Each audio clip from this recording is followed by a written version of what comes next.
As a reminder, commercials are left intact for historical continuity and are not product endorsements. The Jack Benny Program, presented by Lucky Strike.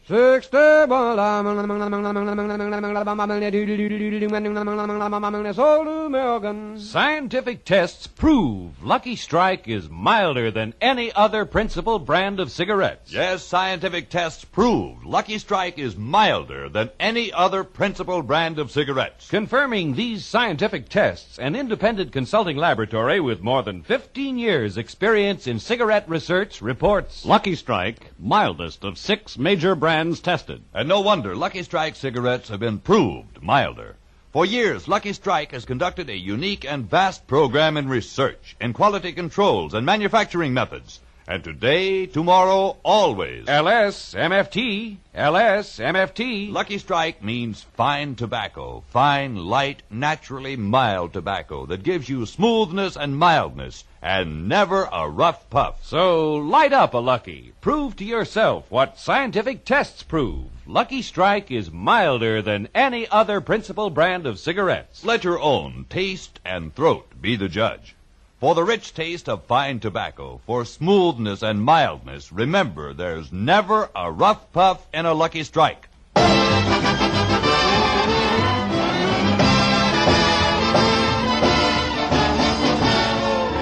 The Lucky Strike program starring Jack Benny with Mary Livingston, Phil Harris, Rochester, Dennis Day, and yours truly, Don Wilson.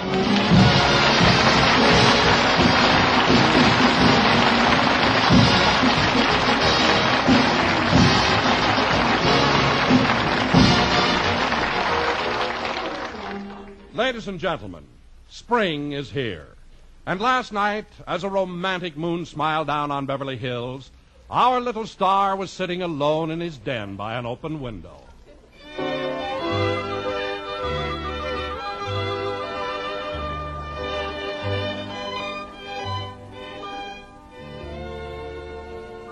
Ah, look at that moon. Smell those orange blossoms. Now I know what they mean when they say, in the spring, a young man's fancy lightly turns to thoughts of love. Gosh, most of my friends are married, and I'm... Hello? Hello, Jack. This is Mary. Oh, Mary. Mary, how are you, Mary? Well, I'm fine, Jack, and Jack, I hope I didn't disturb you. No, Mary. I'm just sitting here in the den thinking. Well, that's funny. I've been thinking, too. That's funny. That's what I've been doing. Thinking. Well, look, Jack. Well, we've known each other for a long time, and, it's spring, and... Yes. Well, I know it isn't my place to say it, but... What's the difference which one of us says it? It's spring. All right, I'll say it. Jack. Yes? Why don't you get your house painted?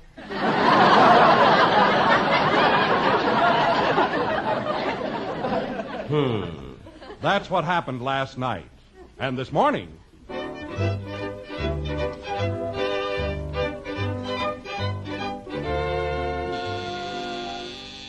I'll get it, Rochester. Good morning, Jack.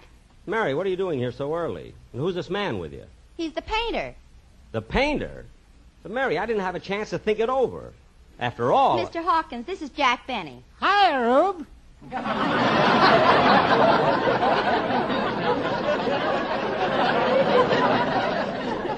What? I've certainly heard a lot about you. Shake. Sorry, forgot I was holding a wet paintbrush. Mary. I took him off another job to come here. Well, why'd you have to bring him so early? I haven't even had my breakfast yet. Go right ahead. I won't disturb you at all. I'll just come right in and... Ouch, my foot. Oops, dropped my ladder. Well, don't just stand there. Pick it up. Okie dokie. Hold this. Give it to me by the handle.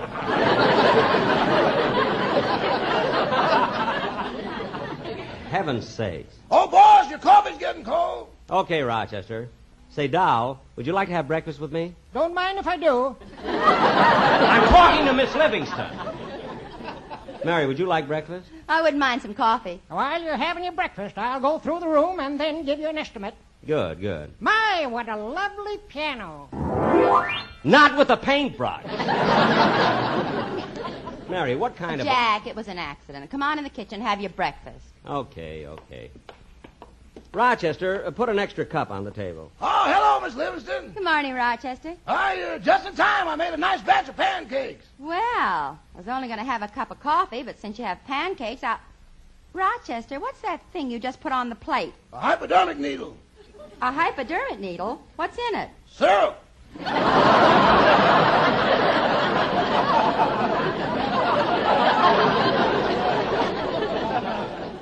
Syrup? In this house, we don't pour it on with careless hands. We inject it. Now stop making things up. Mary, this thing that looks like a hypodermic needle is really a cake decorator, and it's filled with whipped cream. You know, it comes in handy when you want to write Happy Birthday or Merry Christmas. Well, what's it doing on the breakfast table? Mr. Benny not only wants his pancakes size of $1, but I got to write E pluribus unum on every one of them. Rochester. Putting the feathers on the eagle is murder. Rochester, be quiet. You know, Jack, the way Rochester's got those pancakes fixed up, they do look like dollars. Yeah. Say, Mary, you want to hear something funny? What? Yesterday when I was shopping, I thought I'd have a little fun, so I tried to pass one of them at the meat market. And what happened? Well, the butcher bit it to see if it was good. It was good, so he ate it. Now, come on, let's go. Hey, Rube! Huh? I looked at both your upstairs bedrooms, and they look nice and green. Oh. Have you seen the bathroom? No, I haven't been outside yet.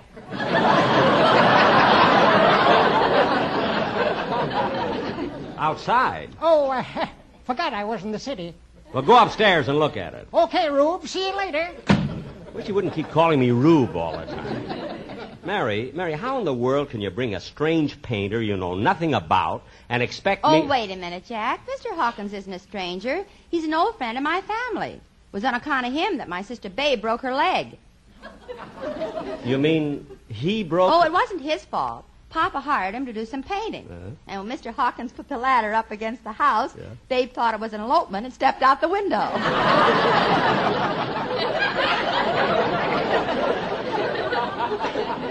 No. Yeah.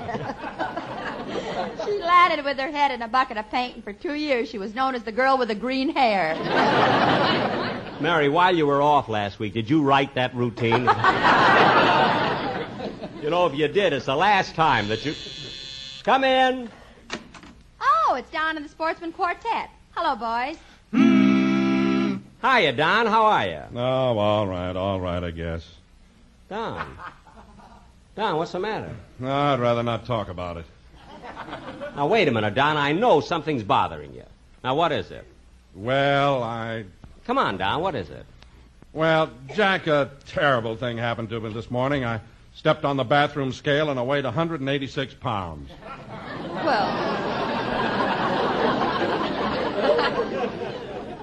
Well, Don, that should have made you happy. That's 90 pounds less than you ever weighed.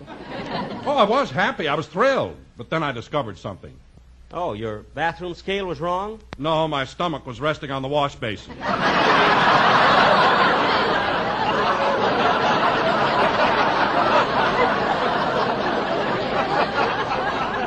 Don. Look, he likes it. Don. Look at me. Convulsions there. Don, did you come over here just to tell me that joke? Well, yes, Jack, I thought it was very funny. Oh, you did, eh? Well, Don, there's an old Chinese proverb that says, announcer who make joke about stomach and basin soon washed up. Another joke like that and I'll be washed. My writers own an oil well. I can't do anything with it.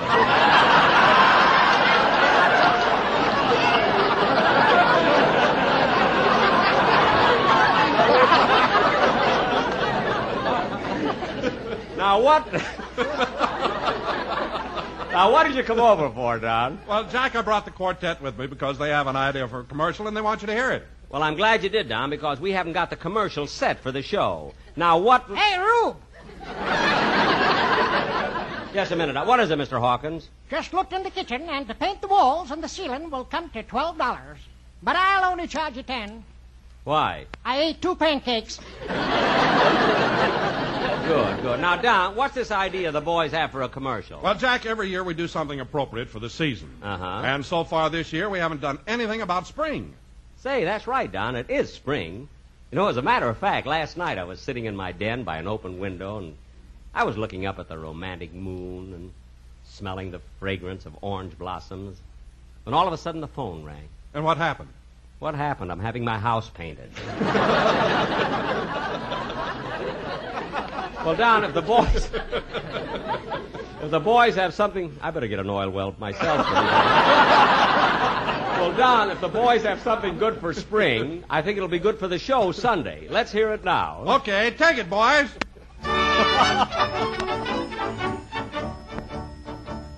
The flowers that bloom in the spring, tra-la, the flowers that bloom in the spring. As we merrily dance and we sing, tra-la, we welcome the hope that they bring, tra-la, of a summer of roses and wine, of a summer of roses and wine. But it's not of the flowers that we want to sing, 'cause they can't compare with this message we bring.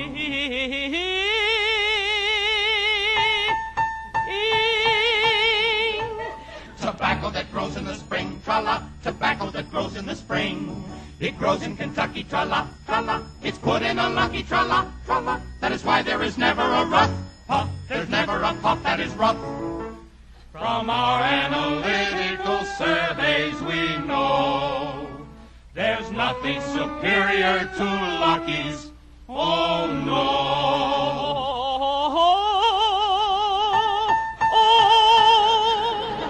Tra-la-la-la-la, tobacco that grows in the spring. Odle-odle, odle-odle. Yes, that is the message we bring.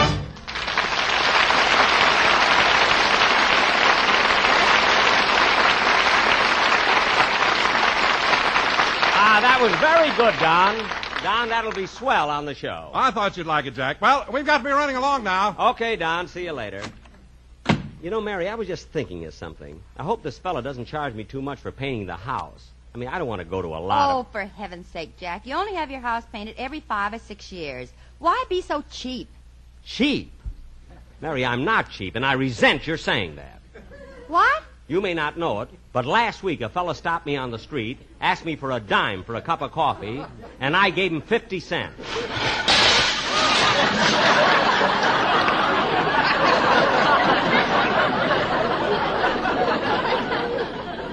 There they go again.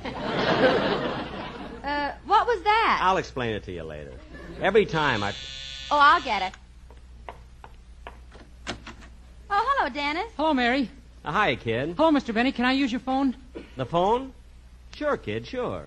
Go ahead.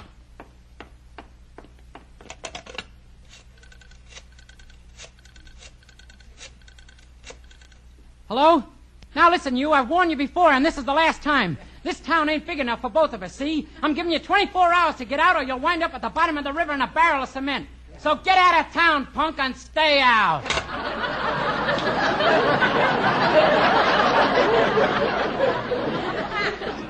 Dennis. Dennis, who were you talking to? Humphrey Bogart, I drive him nuts.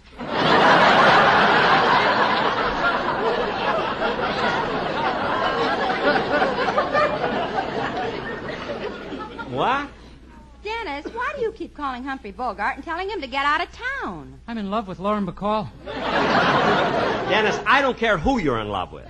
Don't you ever do that again. Bogart may trace the call and find out it came from here, and he'd come over and punch me in the nose. What's the matter, you chicken? Chicken? Dennis. Dennis. What's come over you lately? I don't know, but if it changes my voice, I'll lose 2 shows.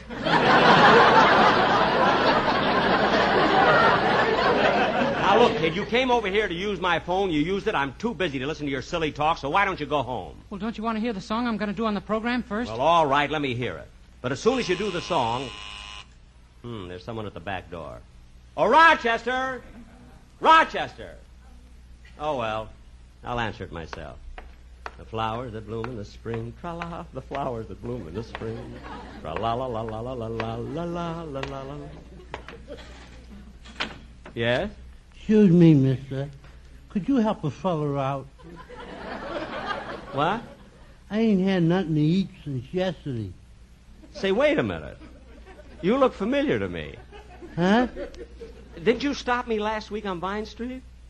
Say, that's right. I asked you for a dime for a cup of coffee, and you give me half a buck.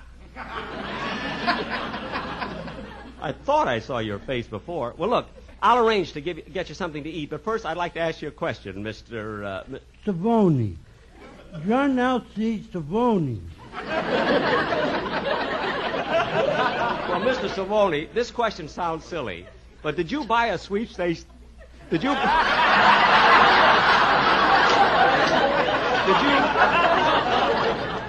buy a sweepstake ticket with the money I gave you? Oh, no. That would be spending the dough foolishly. Oh.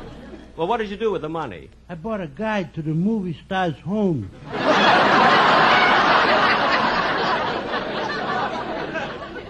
You were so broke that you had to beg for money, and you spent it to buy a guide to the movie star's home? Well, I'll tell you how it happened anyway. I was hanging around the park, and I wasn't doing nothing. I was just hanging around. I didn't feel like doing anything. I said to myself, what are you doing, John? I always call myself John. I never call myself Mr. Savoni. That's my father's name.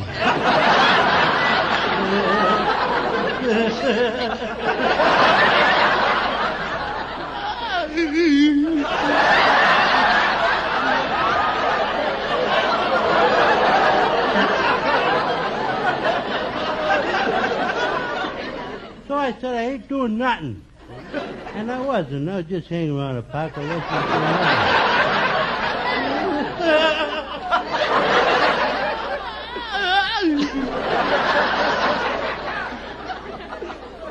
Well, I started feeding some of the peanuts to the pigeons. Uh-huh. I don't know why I shared my peanuts with the pigeons. They never shared nothing with me. After a while, a fella comes along. He says, hey, you. I says, who? He says, you. I says, me? He says, yeah. Ooh, he made me so nervous. I said, what do you want? He says, do you want to buy a guide to the movie star's home? And I wasn't doing nothing, so I bought it. So that's what you've been doing all day, walking around looking at the movie star's home? Yeah, and I already saw Gregory Peck, Ray Milland, and Lina Turner. Lina gave me her autograph. She did? Yeah, and while she was signing her name, she smiled at me. Ooh, it made me so nervous.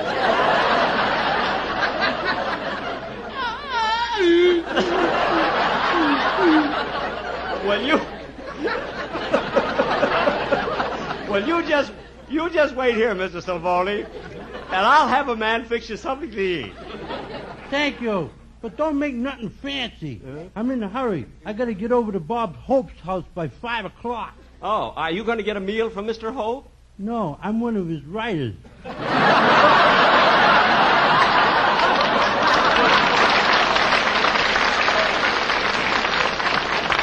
Well, look, you just wait here, and I'll have some food brought to you. Wait a minute. It's 4 o'clock. Can I have a cocktail first? No, my bar doesn't open till 6.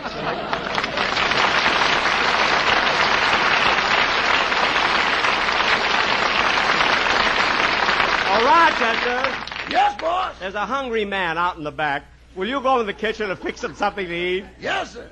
You know, Mary, that's an amazing coincidence. It's the same man who asked me for a dime last week, and I gave him 50 cents. Rochester, what fell? The pots and pans were all out of dishes. Come on, Dennis, let's hear the song you're going to do. Okay.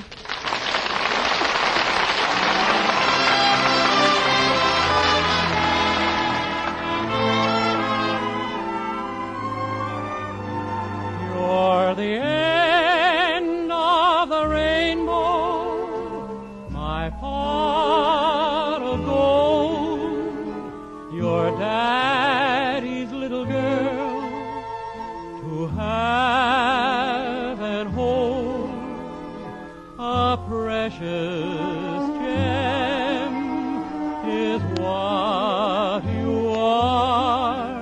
Your mommy's bright and shining star.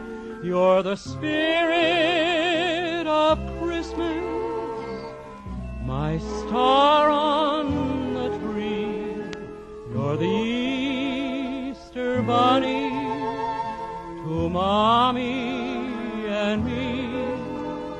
Your sugar, your spice, your everything nice, and your daddy's little girl.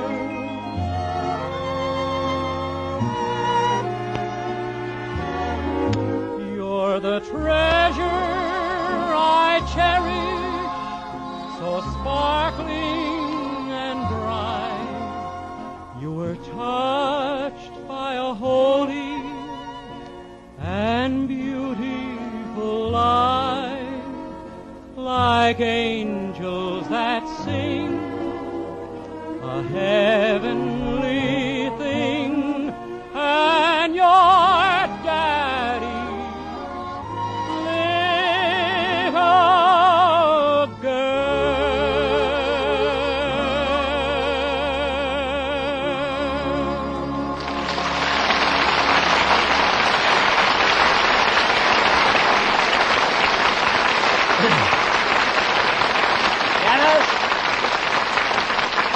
Dennis, that's one of the most beautiful songs I've ever heard. I have to hand it to you, kid. You really have a wonderful voice. Gee, thanks. And if you want me to, I'll phone Lauren Bacall and tell her. If a man answers, tell him to get out of town. Oh, stop, will you? Dennis, when I say nice things to you, I wish that you'd... Come in. Well, Butch and Joey. Come on in, fellas. Hello, Mr. Benny. Mary, Dennis, you know Butch and Joey of the Beverly Hills Beavers. Oh, sure. Hello, boys. Hello. What are you fellas doing here today? There's no meeting, is there? Oh, no, we just want to remind you we're having baseball practice tomorrow afternoon. Oh, yes, I almost forgot. Have you boys got a baseball team? Uh-huh. And Mr. Benny is our pitcher. Mr. Benny pitches for you? Sure, if he was good enough for the New York Yankees, he's good enough for us.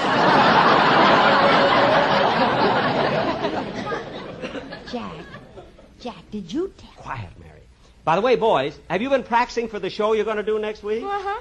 What's this about a show? Oh, I thought I told you, Mary. It's the cutest thing. Next week they're giving a play in the school auditorium to raise money to pay for their baseball uniforms. Well, that's nice. What play are you going to do? Tom Sawyer or Robin Hood or... No, we wanted to do something different, so we're going to put on one of Mr. Benny's radio programs. Really?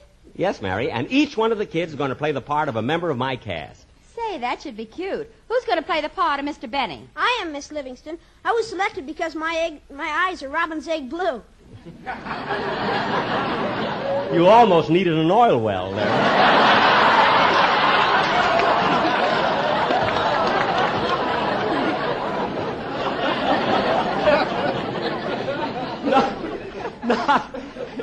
Not quite as blue as mine, but they'll do, you know. And we got a girl to play your part, Miss Livingston. She's 7 years old. 7 years old?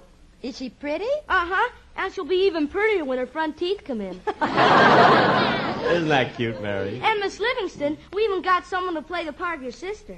Say, they're really doing everybody. Who's playing the part of my sister Babe? My brother Herman. I helped them cast that part, you know. Say, Joey, have you got kids to play Phil Harris and Dennis Day? Uh-huh. And we got a real butterball for Don Wilson. Yeah, you ought to see the belly on him. Well, fellow Beavers, we'll all be at the show next week, and we want to wish you a lot of luck. Oh, thanks, Mr. Benny. But we came over here to get some money. Money? Well, you're our treasurer. Oh, yes. We need $9 to get the programs printed and $5 for the tickets. Oh. See, that's $14. Well, wait here, and I'll be back in a few minutes. I've got to go down to the vault to get the money. Excuse me, Mary.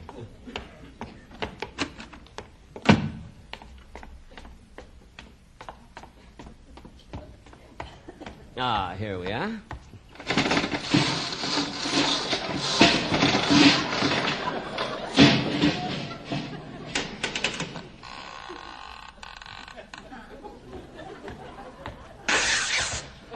Darn it, I always forget about that barbed wire.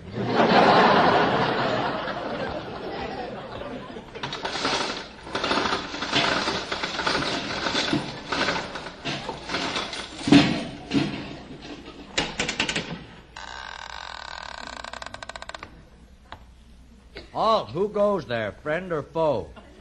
Friend. What's the password? RAGGMOPP Ragnar. Oh, it's you, Mr. Benny. Yes, yes. How are you, Ed? Fine, fine. What's new on the outside world? Oh, nothing much, except that the country is thinking of admitting Hawaii and Alaska as states. My, how exciting. That'll make 37, won't it? No, Ed, it'll be 50. Well, excuse me, I want to take some money out.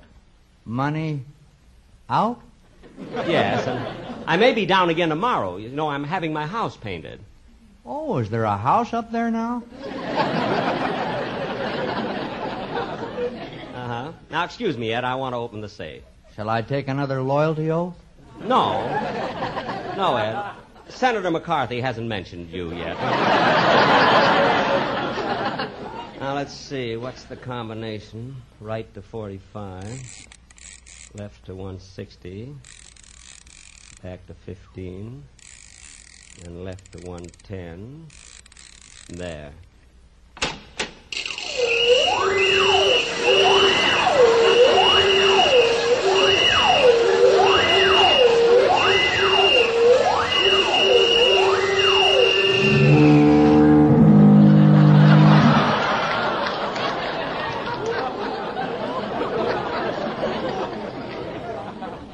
See, I need $9 for the program.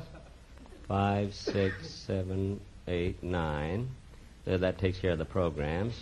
Now 5 for the tickets. I think I'll take it in silver. 1, 2, 3, 4. Oh, that's a pancake.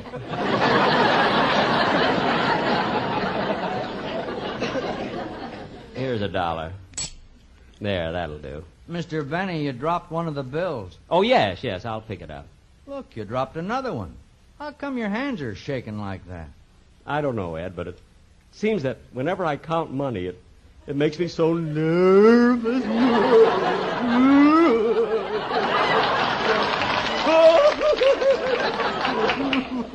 So long, Ed. Oh, my goodness, he took out $14 and went crazy.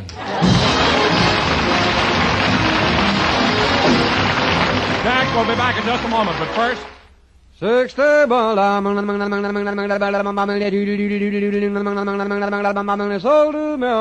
Scientific tests prove Lucky Strike is milder than any other principal brand of cigarettes. Yes, scientific tests prove Lucky Strike is milder than any other principal brand of cigarettes. Confirming these scientific tests, an independent consulting laboratory with more than 15 years' experience in cigarette research reports Lucky Strike, mildest of 6 major brands tested. LSMFT, LSMFT. Lucky Strike means fine tobacco. That's why with every Lucky you get the rich taste of fine, light, naturally mild tobacco.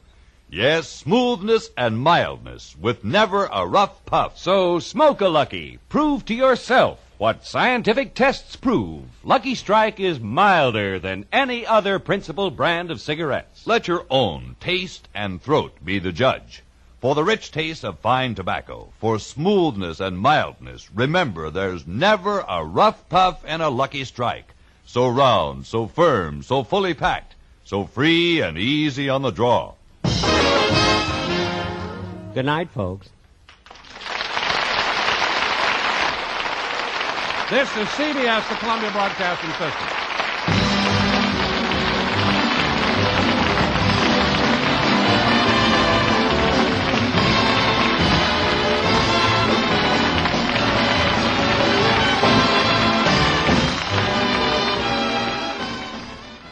That's Radio Classics for this time around. Be sure to join me again soon when I'll bring you another episode from those golden days of my favorite medium. And remember, what's old is new again at theradiodaddio.com. I'm Dave Allen.